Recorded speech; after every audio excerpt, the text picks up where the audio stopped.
from MLP International School, Rajpura. Welcome back to our YouTube channel. So students, in our today class, we will start with class 3rd. And in 3rd class, we will do word meaning of chapter 14. आज हम word meaning करेंगे chapter 14 के. Okay students, so let's get start. First is weather. WEATHER weather. Weather means क्या होता है? मौसम. Second air. Air means क्या होती है? हवा. AIR air. एयर मीन्स हवा. Next water. WATER water means क्या होता है? जल. Fourth is atmosphere. ATMOSPHERE atmosphere means क्या होता है? वातावरण. Next fifth is breezy. BREEZY breezy means क्या होता है? तूफानी. Sixth is humidity. HUMIDITY humidity क्या होती है? नमी. Next seventh is steam. STEAM steam means क्या होती है? भाप. Eight is ocean. OCEAN ocean means क्या होता है स्टूडेंट? सागर. Okay. Next ninth is evaporation. EVAPORATION evaporation means क्या होता है? वाष्पीकरण. Next is condensation. CONDENSATION condensation means क्या होता है? गाढ़ापन. So students, this are some word meanings of chapter 14. Okay, you will write in your fair notebook of science and learn also. Okay students,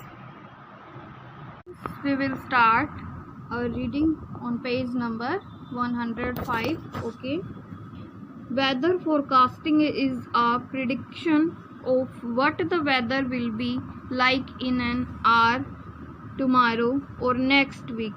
weather forecasting क्या होती है? भविष्यवाणी.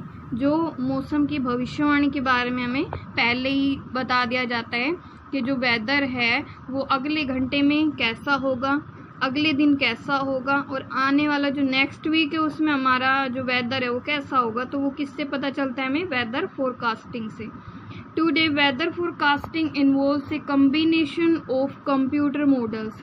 जो आजकल जो वेदर फोरकास्टिंग है वो किस किस का संयोग है, उसमें क्या क्या शामिल है? Computer models, okay, and observations, देख रेख. Okay students. Next, air affect weather. जो एयर होती है, हवा होती है, वो भी वेदर पे अफेक्ट डालती है, मौसम पे अफेक्ट डालती है. Air is all around us. जो एयर हमारे चारों तरफ है, तो we can not see air. लेकिन हम क्या नहीं कर सकते? एयर को देख नहीं सकते. We can feel it. हम इसे महसूस कर सकते हैं. Moving air is called wind. Moving air को क्या कहते हैं? विंड कहते हैं, वाइंड कहते हैं. ठीक है. Weather gets affected by the direction of wind. जो वेदर है, मौसम है, वो किससे अफेक्ट होता है? डायरेक्शन ऑफ विंड से. कि जो विंड है उसकी डायरेक्शन कौन सी दिशा में है? नॉर्थ, साउथ, ईस्ट और west. It also gets affected by wind force. ये किससे अफेक्ट की जाती है? विंड फोर्स से. जो विंड का फोर्स होता है, जो विंड फोर्स लगाती है, बल लगाती है, उससे भी अफेक्ट होता है. जेंटल, मॉडरेट और स्ट्रॉन्ग. कि वो कैसा है? मंद है, शांत है, या फिर स्ट्रॉन्ग है. ठीक है. Gentle wind is refer to as breeze. Breeze क्या होता है स्टूडेंट्स? मंद हवा. और जेंटल विंड को क्या कहते हैं? ब्रीज. जो शांत जो एयर होती है, शांत धीरे धीरे जो हवा बहती है, उसको क्या कहते हैं? मंद हवा, ब्रीज कहते हैं. And cause the soothing and pleasant weather. और इससे जो वेदर होता है, मौसम होता है, वो प्लीजेंट बन जाता है, सुहावना बन जाता है. And stormy weather is caused by strong wind. और जो तूफानी जो मौसम होता है वो किसकी वजह से होता है?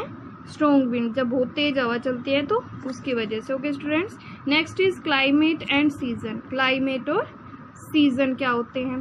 तो क्लाइमेट क्या होते हैं? क्लाइमेट क्या होती है? जलवायु. ठीक है. Climate is the average weather of a particular region over a time period. किसी टाइम पीरियड में, किसी पर्टिकुलर रीजन में, किसी पर्टिकुलर रीजन, किसी क्षेत्र में क्या होता है? जो क्लाइमेट, जो जलवायु है वहाँ की, वो कितनी औसत है, वो उस टाइम पीरियड की, वो क्या होता है? Climate. Weather describe the short term state of atmosphere. Weather क्या करता है, शॉर्ट टर्म को डिस्क्राइब करता है, उसको क्या कहते हैं, एटमोसफेयर। ठीक है। It is what is happening today, ये क्या है कि आज क्या हो रहा है, और दिस वीक, और इस हफ्ते क्या होगा, वो क्या है, weather. Climate describe the long term, जो जलवायु होती है वो लॉन्ग टर्म होती है, ठीक है, और वेदर शॉर्ट टर्म होती है। क्लाइमेट कैसी टर्म है, long term. States of the atmosphere, atmosphere की स्टेट है, अवस्था है। Okay students, summer, winter, rainy, autumn and spring are the main seasons, ये कुछ ऋतुओं के नाम हैं, ठीक है, मेन सीजन्स है हमारे। Seasons are caused by, season किसकी वजह से होते हैं, the movement of earth around the sun, जो अर्थ का मूवमेंट है किसके अराउंड, सन के अराउंड, उसकी वजह से क्या होते हैं, सीजन चेंज होते हैं। ठीक है। The tilt of the earth, earth के झुकाव की वजह से सीजन में चेंजमेंट आते हैं। And how high the sun will get in the sky, और कितनी ऊंचाई पे सन है स्काई में, इसकी वजह से भी सीजन में चेंजमेंट आते हैं। So students, reading of this chapter today is completed. You will read this chapter. Okay, thank you, have a good day. Good morning students. Today I will start your SST class online. Dear students, for class 3rd, today's our topic is chapter number 10, means of communication. Communication के संचार के जो माध्यम है उनके बारे में आज हम इस चैप्टर में रीड करेंगे, मीन्स ऑफ कम्युनिकेशन। डियर, मैंने जो आपको हमारे जो हाफ ईयर एग्ज़ाम होंगे उनका सिलेबस बताया था, उस सिलेबस में से हम हमारा question chapter number 1, 2, chapter number 6, chapter number 7, chapter number 9, chapter number 16 और चैप्टर नंबर 3 कंप्लीट कर चुके हैं हाफ ईयर एग्ज़ाम के लिए। 1, 2, 3, 4, 5, 6, 7, 8 चैप्टर्स हमारे क्या हो, 7 चैप्टर हमारे क्या हो गए हैं, कंप्लीट हो गए हैं। और 8th चैप्टर जो हमारा है chapter number 10, means of communication, ये हाफ ईयर एग्जाम का लास्ट चैप्टर है, मीन्स ऑफ कम्युनिकेशन, वो आज हम स्टार्ट करेंगे। So let's we read. First of all, means of communication, संचार के जो प्रकार हैं उनके बारे में रीड करेंगे। Communication is a important part of our life, communication जो है वो हमारी लाइफ का एक इम्पोर्टेंट पार्ट है, एक इम्पोर्टेंट हिस्सा है। It help us to talk and keep in touch with people, ये हमें लोगों के साथ बात करने के लिए और उनके साथ अंतःक्रिया करने के लिए कार्य करता है।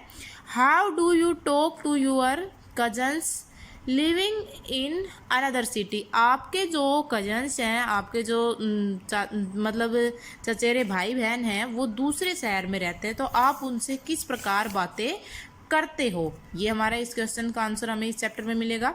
How do people know about the weather and the various activities going on the in the world, क्या है, क्या आप वेदर के बारे में और भी जो वर्ल्ड के अंदर एक्टिविटीज हो रही हैं उनके बारे में कैसे जानकारी प्राप्त करते हो, ये हमारे क्वेश्चन से। मान लो हम ये चीज़ सोचते हैं कि हम किस प्रकार कम्युनिकेशन प्राप्त करते हैं, किस प्रकार इन्फॉर्मेशन लेते हैं, वो सभी क्या, जिस माध्यम से हमें इन्फॉर्मेशन प्राप्त होती है वही माध्यम हमारा क्या है, कम्युनिकेशन है। The various method through which we send and receive message are known as means of communication, क्या है, बहुत सारे अलग अलग मेथड्स हैं जिनके द्वारा हम मैसेज भेजते हैं और मैसेज प्राप्त करते हैं, वो सारे क्या है, मीन्स ऑफ कम्युनिकेशन है। In ancient time pigeon were trained to carry message, पहले समय में, पुराने समय में किसका यूज किया जाता था, पिजन का यूज किया जाता था, कबूतर का यूज किया जाता था मैसेज भेजने के लिए। Notes were tied to their feet and they flew to place, क्या होता था, उनके जो गर्दन में या उनके पैर में क्या बांध दिया जाता था, नोट्स बांध दिया जाता था, जो लेटर होता था वो बांध दिया जाता था, उसके बाद वो उड़ते थे।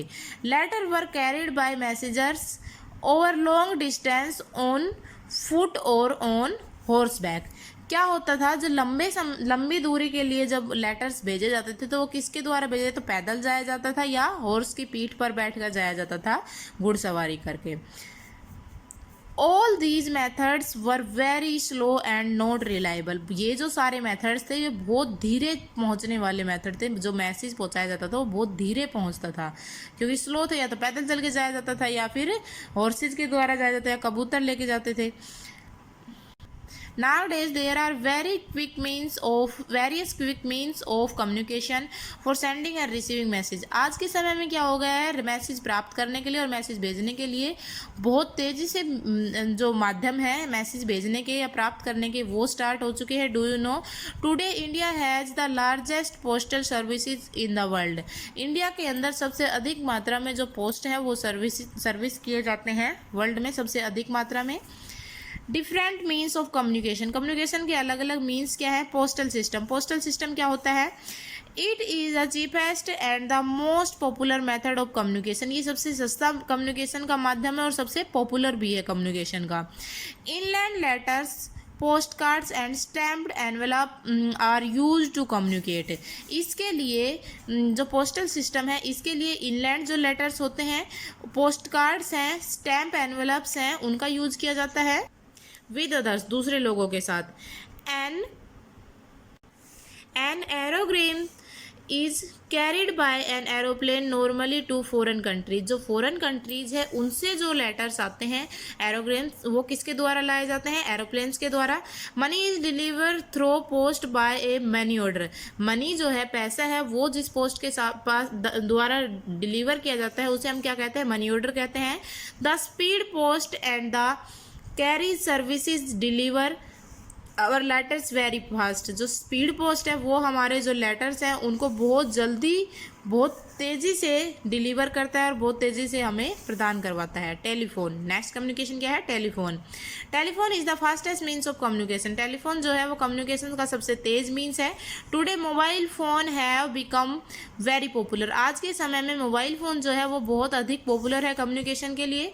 We can carry these phones anywhere. हम ये जो फ़ोन्स हैं ये किसी के पास भी कहीं पर भी ले जा सकते हैं.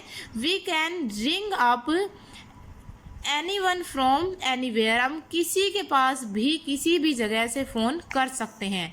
The SMS short message services is extremely useful. यहाँ पे जो शॉर्ट मैसेज सर्विसेज है SMS की सर्विस है वो बहुत अधिक यूजफुल है टेलीफोन में, मोबाइल फ़ोन में.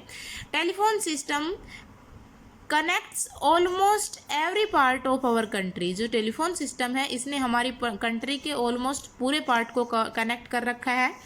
The subscriber trunk dialing STD system is use to make calls to different places within the country. हमारी जो कंट्री है उसके अंदर STD का भी बहुत अधिक मात्रा में यूज किया जाता है फ़ोन करने के लिए.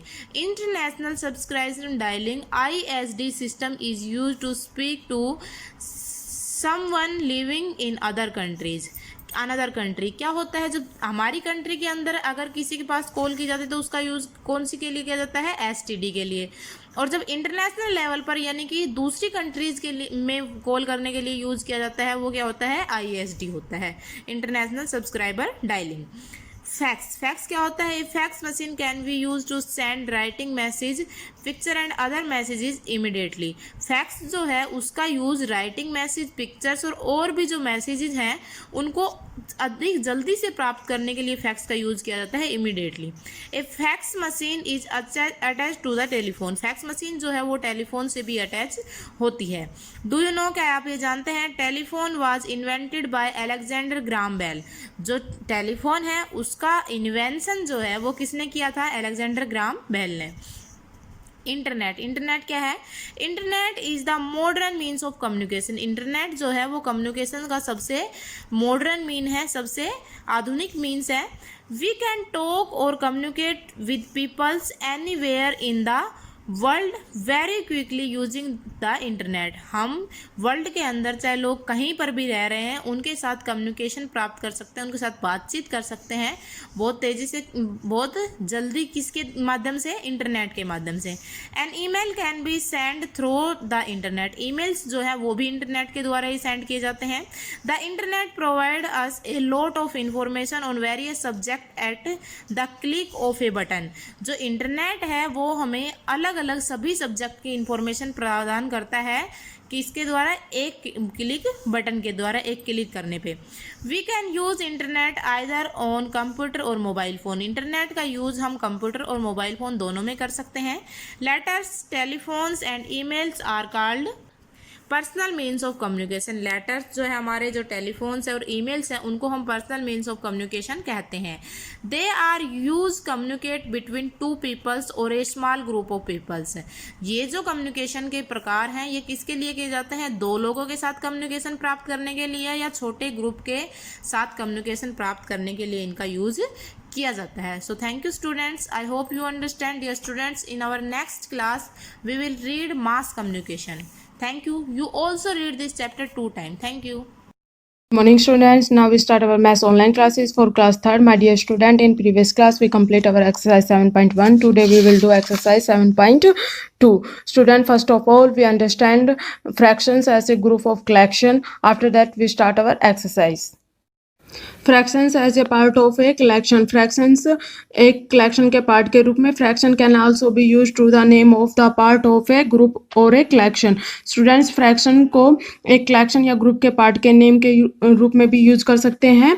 हेयर स्टूडेंट्स, यहाँ 3 kites का एक कलेक्शन है। 2 out of 3 kites are yellow, so student fraction of yellow kites is 2/3। Student 2 is part of collection, 2 है वो कलेक्शन का एक पार्ट है एंड 3 इज होल कलेक्शन, और जो 3 है वो कंप्लीट पूरा एक कलेक्शन है। How to find different fractions of a collection, एक कलेक्शन के डिफरेंट फ्रैक्शंस कैसे फाइंड आउट करेंगे? स्टूडेंट्स, यहाँ पे 14 इक्वल स्क्वायर्स का एक कलेक्शन है। Out of 7 squares are coloured, so next step में स्टूडेंट इनको सेपरेट किया गया है। 7 कलर स्क्वायर्स को एक रो में अरेंज किया गया है एंड अनकलर्ड को सेकेंड रो में अरेंज किया गया है। So students, half of the collection of squares is coloured, means जो टोटल कलेक्शन है स्क्वायर्स का उसमें हाफ क्या है? कलर्ड स्क्वायर्स है। So student, 1/2 of 14 squares is 7 squares, right as 1/2 of 14 is equal to 7। I think you understand. Now we start our exercise. Question number first, colour the fractional group and fill the boxes. Fractional group को colour करना है and boxes को fill करना है। Part A में student हमें कुछ caps given है, ये टोटल 9 कैप्स है। स्टूडेंट, सबसे पहले हम इसको सोल्व करेंगे, फिर यहाँ फिल करेंगे, उसके बाद जो हमारा आंसर होगा उतनी कैप्स को हम कलर कर देंगे। स्टूडेंट, हमें क्वेश्चन नंबर 1 में गिवन है 1/3 ऑफ 9। स्टूडेंट, अब हम इसको सोल्व करेंगे और जो आंसर आएगा उसको बॉक्स के अंदर राइट कर देंगे। ऑफ मीन्स होता है स्टूडेंट मल्टीप्लाई 9, तो स्टूडेंट अब हम इसको मल्टीप्लाई करेंगे। 9 1 जा 9/3। स्टूडेंट, अब हम 9 को 3 से डिवाइड करके राइट करेंगे, आंसर आएगा 3। स्टूडेंट, हम इसको सेकंड मेथड से भी सोल्व करते हैं, वो कैसे होगा? हमें गिवन है 1/3 ऑफ 9, तो ऑफ की जगह हम यूज करेंगे मल्टीप्लाई का साइन 9। स्टूडेंट्स, हाँ हम यहाँ इनको काट भी सकते हैं, देखो 3 की टेबल में 9 आता है ना स्टूडेंट्स, तो हम इसको काट के लिख देंगे 3 की टेबल में 3 किस नंबर पे आता है? 1 पे, 3 1 जा 3, एंड 3 की टेबल में 9 किस नंबर पे आता है? 3 पे, 3 9 जा 3। स्टूडेंट्स, अब हम 3 को 1 से मल्टीप्लाई करके राइट करेंगे, 3 1 जा 3।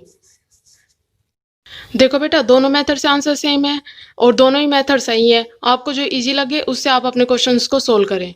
स्टूडेंट्स, हमारा आंसर क्या आया था? 3, तो 3 हम यहाँ राइट कर देंगे और 3 कैप्स को, कोई भी 3 कैप्स को कलर कर देंगे। Now we do part E. Student, इसमें हमें टोटल 18 बैलेंस गिवन है। 2/6 ऑफ 18 हमें फाइंड आउट करना है और उसको यहाँ राइट करना है और जो आंसर आएगा उतने ही बैलेंस को कलर करना है। स्टूडेंट, पार्ट ई में हमें 2/6 ऑफ 18 गिवन है। अब हम इसको सोल्व करेंगे। 2/6 मल्टीप्लाई 18, अब हम 18 को 2 से मल्टीप्लाई करके राइट करेंगे, 18 2 जा 36/6। स्टूडेंट, अब हम 36 को 6 से डिवाइड कर देंगे, तो हमारा आंसर क्या आएगा? 6। स्टूडेंट्स, हमारा आंसर क्या आया था? 6 हम यहाँ राइट कर देंगे और 6 बैलेंस को कलर कर देंगे। स्टूडेंट्स, अब कलर यूज करें। Students, I think you understand. Now you can easily do remaining parts of question number first. Student, now we do question number second. Solve the following. Now question number second part B, 3/4 of 24। Students, इसको हमें solve करना है। 3/4 of की जगह use करेंगे multiply 24। Student, अब हम इसको यहाँ पे कट भी कर सकते हैं। 4 की टेबल में 4 किस नंबर पे आता है? 1 पे, 4 1 जा 4, एंड 4 की टेबल में 24 किस नंबर पे आता है? 6 पे, 4 6 जा 24। अब हम 6 और 8 करके राइट कर देंगे। 6 3 जा 18, so student our answer is 18. Now student second method से हम इसको कैसे करेंगे, 3/4 मल्टीप्लाई 24. स्टूडेंट इसमें हम क्या करेंगे, 24 को 3 से मल्टीप्लाई करके राइट करेंगे पहले. 24 3 ज़ा 72. नाउ अब नीचे 4 राइट करेंगे. स्टूडेंट अब 72 को 4 से डिवाइड कर देंगे, तब भी हमारा आंसर क्या आएगा, 18. स्टूडेंट दोनों मेथड से आंसर सेम आता है. आपको जो इजी लगे आप अपने क्वेश्चन को उस मेथड से सोल्व करें. Now part in 1/5 of 20. Student now we solve 1/5 multiply 20. Now 21 जा 20 डिवाइडेड बाय 5. स्टूडेंट आप चाहो तो इसको यहाँ कट भी कर सकते हो या 20 को 5 से डिवाइड करके राइट भी कर सकते हो. स्टूडेंट जब 20 को हम 5 से डिवाइड करेंगे तो आंसर क्या आएगा, 4. Now part G 1/4 of 56. Now we solve 1/4 multiply 56. Student अब 56 को हम 1 से मल्टीप्लाई करेंगे. 56 1 जा 56 डिवाइडेड बाय 4. स्टूडेंट जब 56 को 4 से डिवाइड करेंगे तो हमारा आंसर आएगा 14. Now part I 1/2 of 18. Student now we solve 1/2 multiply 18. Student अब इनको मल्टीप्लाई कर देंगे. 18 1 जा 18 डिवाइडेड बाय 2. स्टूडेंट जब 18 को 2 से डिवाइड करेंगे तो आंसर क्या आएगा, 9. I think student you understand. Now you can easily do remaining parts of question number 2. So students you can easily do complete question number 1 and question number 2. Thank you students. Have a nice day. Morning students, मैं Mukesh madam, आपकी हिंदी अध्यापिका MLP international school Rajpura से. बच्चों कल मैंने पढ़ाया था कक्षा तीसरी का पाठ 8 विशेषण के बारे में. मैंने बताया था कि जो शब्द संज्ञा या सर्वनाम की विशेषता बताते हैं उन्हें विशेषण कहते हैं, और विशेषण जिन शब्दों की विशेषता बताते हैं उन्हें विशेष्य कहते हैं. इसके बाद हमने पढ़े थे विशेषण के भेद. विशेषण के 4 भेद हमने पढ़े थे, गुणवाचक विशेषण, संख्यावाचक विशेषण, परिमाणवाचक विशेषण और सार्वनामिक विशेषण. आज हम इन भेदों के बारे में जानेंगे. सबसे पहले हम बात करते हैं गुणवाचक विशेषण क्या होता है. जो विशेषण संज्ञा या सर्वनाम के गुण, दोष, स्वभाव, दशा, काल, आकार, रंग आदि के विषय में बताते हैं उन्हें गुणवाचक विशेषण कहते हैं. जैसे हम घूमने के लिए पुरानी दिल्ली गए. यहाँ दिल्ली की विशेषता क्या है कि पुरानी है. वहाँ छोटी बड़ी कई इमारतें थीं. इमारतों की विशेषता क्या है कि वो छोटी बड़ी थी. ज़्यादातर इमारतें लाल पत्थर से बनी हैं. पत्थर की विशेषता कैसा पत्थर है, लाल. सुंदर इमारतें देखकर मन खुशी से झूम उठा. इमारतें कैसी है, सुंदर, और मन कैसे झूम उठा, खुशी से.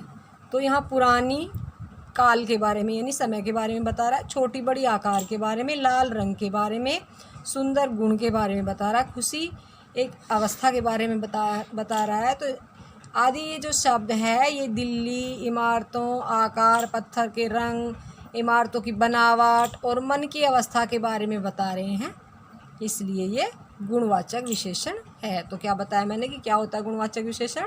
जो विशेषण शब्द संज्ञा सर्वनाम के गुण, दोष, स्वभाव, दशा, काल, आकार, रंग आदि के विषय में बताते हैं उन्हें गुणवाचक विशेषण कहते हैं.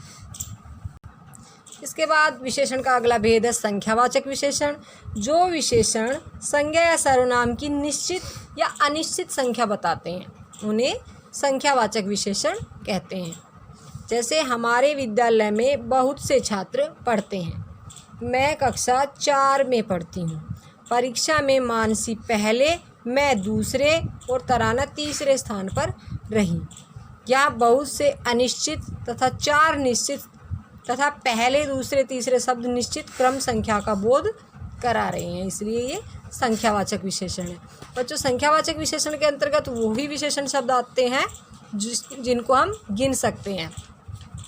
ठीक है, या तो उनकी निश्चित संख्या दी गई हो 2 4 5 6, या फिर वो चीज़ें ये ध्यान रखनी है कि निश्चित संख्या ना दी गई हो तो ये देखना हमें कि वो चीज़ें गिनी जाती है, वो संख्यावाचक विशेषण के अंतर्गत आती है।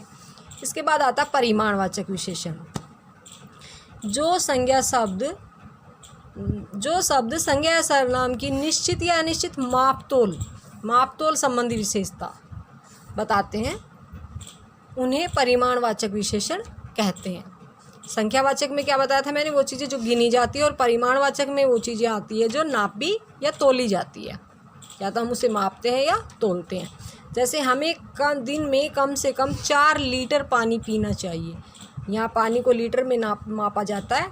दर्जी ने 2 मीटर कपड़े में से कुर्ता सीला और थोड़ा कपड़ा बचाकर उसका रुमाल बना दिया। यहाँ जो कपड़ा है वो कैसे लिया जाता है, माप कर, ठीक है। तो यहाँ जो 2 मीटर है ये तो एक निश्चित माप है 2 मीटर, और थोड़ा किसकी विशेषता बता रहा, कपड़े की। तो सबको पता है कि कपड़ा माप के लिया जाता है, तो यहाँ जो थोड़ा है वो भी परिमाणवाचक विशेषण है। यहाँ 4 लीटर 2 मीटर ये तो निश्चित परिमाण के बारे में बता रहे हैं, निश्चित माप है ये, तो ये निश्चित परिमाणवाचक है, और थोड़ा अनिश्चित परिमाणवाचक है। शब्द पानी और कपड़े की मात्रा का बोध करा रहे हैं, तो ये परिमाणवाचक विशेषण है। इसके बाद आता है सार्वनामिक विशेषण। जो सर्वनाम शब्द विशेषण के रूप में संज्ञा या सर्वनाम की विशेषता बताते हैं, उन्हें सार्वनामिक विशेषण कहते हैं। जो सर्वनाम शब्द विशेषण के रूप में संज्ञा सर्वनाम की विशेषता बताते हैं, उन्हें सार्वनामिक विशेषण कहते हैं। जैसे ये कपड़े की विशेषता क्या है, ये। इस कमरे की विशेषता क्या है, इस। उस पेड़ पर मीठे आम लगे हैं, पेड़ की विशेषता उस। यहाँ ये, इस, उस शब्द कपड़ों, कमरे और पेड़ की ओर संकेत कर रहे हैं।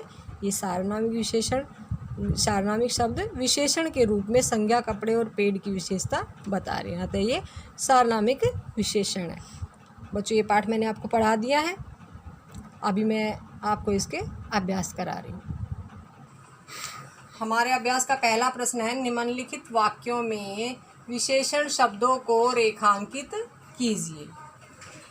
पहला वाक्य है, इतने बड़े गिलास में इतना कम दूध है। रेखांकित करना है हमें क्या, विशेषण शब्द। तो विशेषण मैंने आपको बता दिया था क्या होती है डेफिनेशन, वे संज्ञा शब्द जो किसी की वे शब्द जो संज्ञा सर्वनाम की विशेषता बताते हैं, वे विशेषण शब्द जो संज्ञा सर्वनाम की विशेषता बताते हैं। तो यहाँ गिलास की विशेषता बता रहे बड़े, और दूध की विशेषता बताई जा रही है कम, तो यहाँ बड़े और कम को हम रेखांकित करेंगे। भारत के लोग बहुत परिश्रमी हैं। लोगों की क्या विशेषता है कि वो परिश्रमी है, तो यहाँ परिश्रमी क्या है, विशेषण शब्द, इसको हम रेखांकित करेंगे। आगे है, वह बालक वाचाल है, हमेशा बोलता रहता है। यहाँ किसकी विशेषता बताई जा रही है, बालक की। क्या है वो, वाचाल। तो वाचाल क्या है, विशेषण। इसको रेखांकित करेंगे। एक गिलास जूस निकालने के लिए 5 मौसमी चाहिए। किसकी विशेषता बताई जा रही है, मौसमी की। मौसमी कितनी है, 5। तो यहाँ 5 को रेखांकित करेंगे। भारत में कई करोड़ नागरिक निरक्षर है। नागरिकों की विशेषता क्या है कि वो निरक्षर है, तो यहाँ पर हम निरक्षर को रेखांकित करेंगे। अगला प्रश्न है, निम्नलिखित वाक्यों में से विशेषण और विशेष्य चुनकर लिखिए। तो आपको ये पता होना चाहिए कि विशेषण क्या होता है और विशेष्य क्या होता है। तो विशेषण क्या होता है, वे शब्द जो संज्ञा सर्वनाम की विशेषता बताते हैं वो विशेषण होता है, और जिनकी विशेषता बताई जाती है वो विशेष्य होते हैं। तो यहाँ पर देखो आप, पहला वाक्य, सप्ताह में 7 दिन होते हैं। यहाँ विशेषता बताई जा रही है दिनों की, तो दिन कितने हैं, 7, तो 7 हो गया विशेषण और दिन हो गया विशेष्य। आसमान नीला है, यहाँ आसमान की विशेषता बताई जा रही है। क्या विशेषता है उसकी, नीला। तो नीला क्या है, विशेषण, और आसमान है विशेष्य। यहाँ नीचे एक छोटा सा बस्ता पड़ा है, किसकी विशेषता बताई जा रही है, बस्ते की। कैसा है बस्ता, छोटा सा। तो बस्ता छोटा सा हो गया विशेषण और बस्ता हो गया विशेष्य। कक्षा में कम छात्र उपस्थित हैं, किसकी विशेषता बताई जा रही है, छात्रों की। क्या विशेषता है कि वो कम है, तो कम हो गया विशेषण और छात्र हो गया विशेष्य। व्हेल संसार का सबसे विशाल प्राणी है। यहाँ किसकी विशेषता बताई जा रही है, व्हेल की। क्या विशेषता उसकी कि वो विशाल है, तो विशाल हो गया विशेषण और हवेल हो गया विशेष्य। तो बच्चों ये मैंने जो आपको अभ्यास कराया है ये आपको अपनी नोटबुक में सुंदर राइटिंग में लिखना है और याद करना है। बच्चों कल फिर मिलते हैं, तब तक के लिए धन्यवाद। Hello, student of third class. A very good morning to all of you. Students, I am Simran ma'am, your English teacher.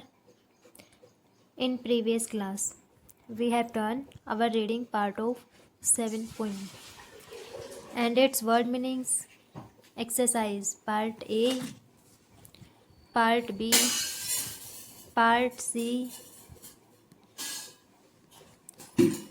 ये हम कंप्लीट कर चुके थे. Now in this class we will start our part D, part E, part F, G and H. Question answer. So let's start. Part D. Who said the sentences. ये sentence हमें read करने और बताने कि ये सेंटेंसेस किसने कहे थे. तो फर्स्ट है फेरी मी अक्रॉस द वाटर. तो ये सेंटेंस किसने कहा था, आप पोएम में देख लीजिए. ये सेंटेंस किसने कहा था, गर्ल ने, कि मुझे वाटर के उस तरफ जाना है तो मुझे क्या करवाइए, फेरी लगवाई. Second, I will ferry you. ये सेंटेंस किसने कहा था, बोटमैन ने कहा था. थर्ड है माई आईज आर ब्लू. तो ये सेंटेंस किसने कहा था, गर्ल्स ने कहा था कि मेरी आई क्या है, ब्लू है. एंड फोर्थ है हमारा बी दे ब्लैक और ब्लू. ये किसने कहा था, बोटमैन ने कहा था कि तुम्हारी चाहे ब्लैक हो या ब्लू हो, अगर आपके पास पेनी है तो मैं आपको फेरी लगवाऊंगा. पार्ट ई है अपना match the rhyme words in column A and B. A and B में हमें रिदम वर्ड मैच करने हैं. फर्स्ट है मैरी. अब मैरी का देखिए, पर्स नहीं आएगा, ब्लू नहीं, फेरी. क्या आएगा मैरी का, फेरी. फर्स्ट में क्या आ जाएगा, सी. सेकंड है नैनी. नैनी का देखिए, पर्स नहीं आएगा, ब्लू नहीं, पैनी. तो नैनी का क्या आ जाएगा, सेकंड में डी. थर्ड है वॉर्स. अब वॉर्स का क्या आ जाएगा, पर्स. थर्ड में क्या आ जाएगा, ए. एंड फोर्थ है ग्लू. ग्लू का क्या हो जाएगा, ब्लू. फोर्थ का B. And so let's start our question answer. Part F. Answer the following question in 1 और 2 वर्ड्स. हमें 1 और 2 वर्ड्स में इन क्वेश्चन के आंसर देने हैं. फर्स्ट है whom is the girl requesting to take her across the water. Girl ने किससे रिक्वेस्ट की थी कि वो उसको वाटर को क्रॉस कर पाए, तो किससे की थी, बोटमैन से, the boatman. Question number second है what does the boatman want from the girl to ferry her. उसको फेरी करवाने के लिए बोटमैन उससे क्या चाहता था, तो क्या चाहता था, पैसे चाहता था, ए पैनी. क्या जाएगा इसमें, ए पेनी. थर्ड है what is the colour of the girl eyes. Girl के आइज का कलर क्या था, blue. Question number 4 what does the boatman agree to ferry the girl. क्या बोटमैन एग्री हुआ था गर्ल की फेरी लगवाने के लिए, तो यस. पार्ट सी है answer the following question in 1 sentence. हमें 1 सेंटेंस में इन क्वेश्चन के आंसर देने हैं. क्वेश्चन नंबर फर्स्ट है where does the girl want to go. Girl कहाँ जाना चाहती थी, answer the girl want to go across the water. Girl water को क्या करना चाहती थी, क्रॉस करना चाहती थी, उस पार जाना चाहती थी. Question number second on what condition will the boatman ferry the girl.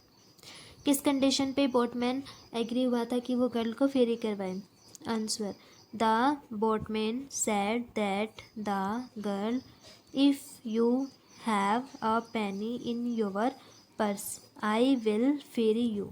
Boatman ने गर्ल से कहा कि अगर आपके पर्स में पेनी है तो मैं आपको क्या करवाऊँगा, फेरी लगवाऊँगा. एंड क्वेश्चन नंबर थर्ड है why does the boatman agree to ferry the girl across the water. Boatman क्यों एग्री हुआ था गर्ल की फेरी लगवाने के लिए, answer because the girl said that I have a penny in my purse and my eyes are blue. So the boatman agreed.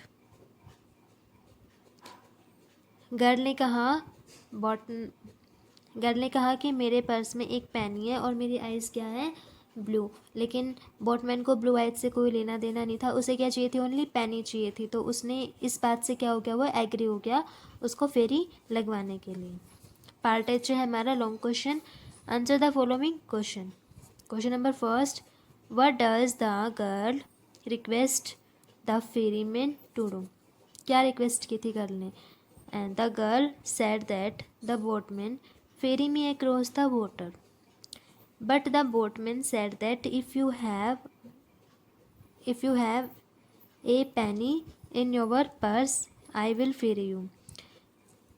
Girl ने कहा कि आप मेरे को वाटर के उस तरफ मेरे को वाटर का उस तरफ क्रॉस करवाइए. लेकिन बोटमैन ने कहा अगर आपके पर्स में पेनी है, अगर आप मुझे पेनी दोगे तो ही मैं आपको क्या करवाऊँगा, ferry लगवाऊँगा.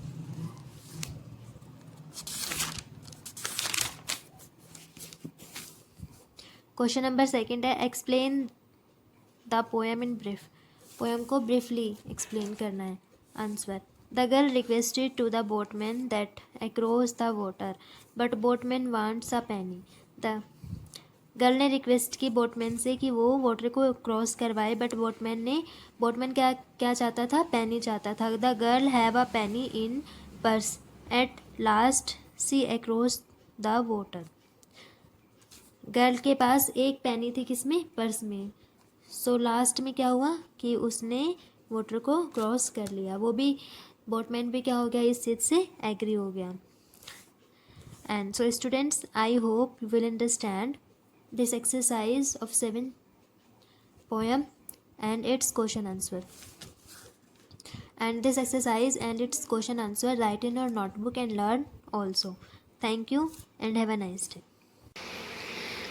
Good morning students, I am Anu Yadav, your GK teacher of 3rd class from MLP International School Rajpura. Students, today we discuss our chapter number 16, it is currencies.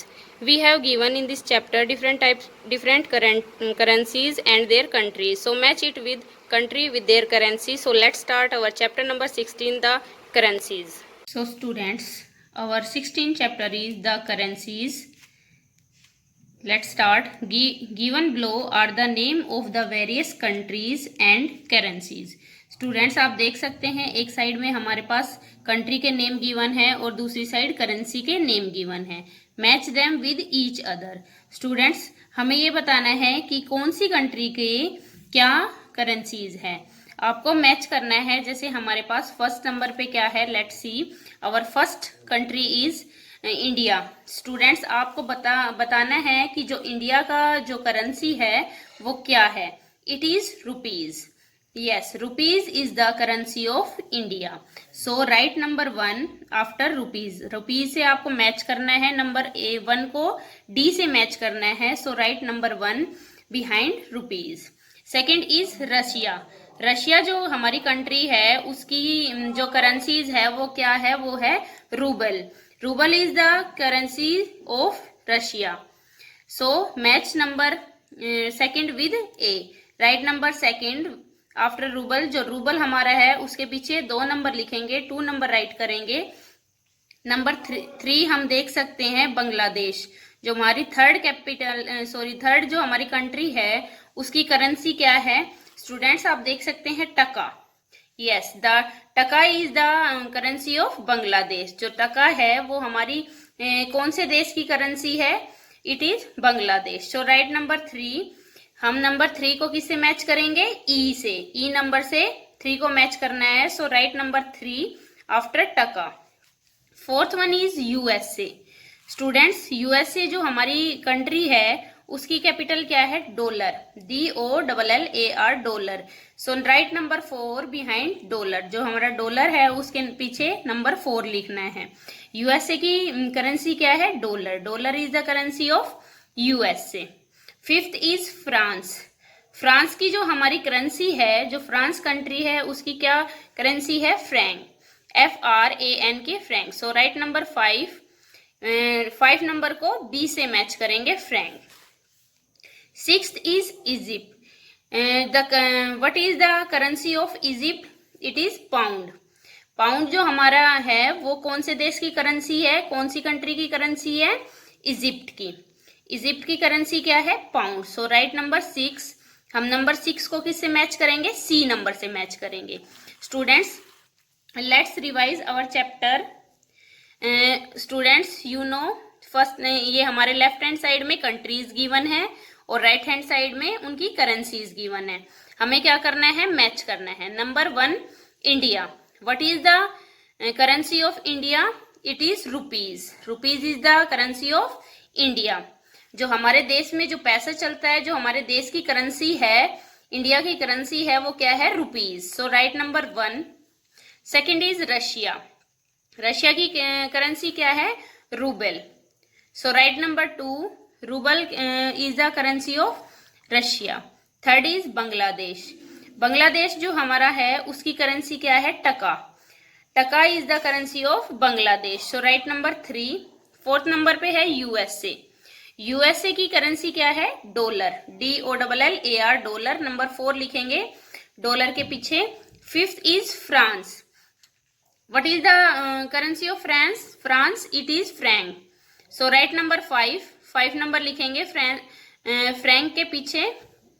6 number पे है Egypt. What is the currency of Egypt? जो हमारा Egypt देश है, Egypt हमारी country है, उसकी currency क्या है? Pound. So right number 6 behind pound. Pound के पीछे क्या लिखना है? 6।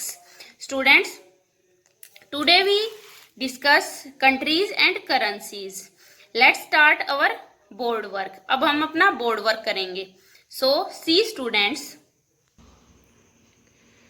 Students, first of all write date, then your chapter heading, chapter number. Let's start the currencies. first number पे हमारा क्या है? India. yes students, what is the currency of India? it is rupees. rupees is the currency of India. second is Russia. Russia की जो हमारी currency है वो क्या है? Rouble. ROUBLE, rouble. Third is Bangladesh. BANGLADESH, Bangladesh. What is the capital of Bangladesh? It is टका। TAKA, टका। Fourth is USA. USA की करेंसी क्या है? Dollar. DOLLAR, dollar. Fifth is France. FRANCE, France. What is the currency of France? It is Frank. FRANK, Frank. Sixth is Egypt. EGYPT, Egypt.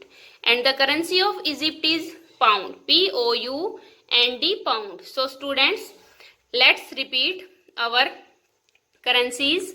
First is India. INDIA, India. And the currency of India is rupees. RUPEES, rupees. Second is Russia. RUSSIA, Russia. And the currency of Russia is ruble. ROUBLE, ruble. Third is Bangladesh. BANGLADESH, Bangladesh. And the currency of Bangladesh is taka. Fourth is USA. The currency of USA is dollar. DOLLAR, dollar. Fifth is France. France, France. And the currency of France is franc. FRANK, franc. Sixth is Egypt. EGYPT, Egypt. The currency of Egypt is pound. POUND, pound. So students, write your notebook. Write this work in your notebook with neat and clean writing and learn them. I hope you understand our chapter number 16. It is the currencies. Thank you students.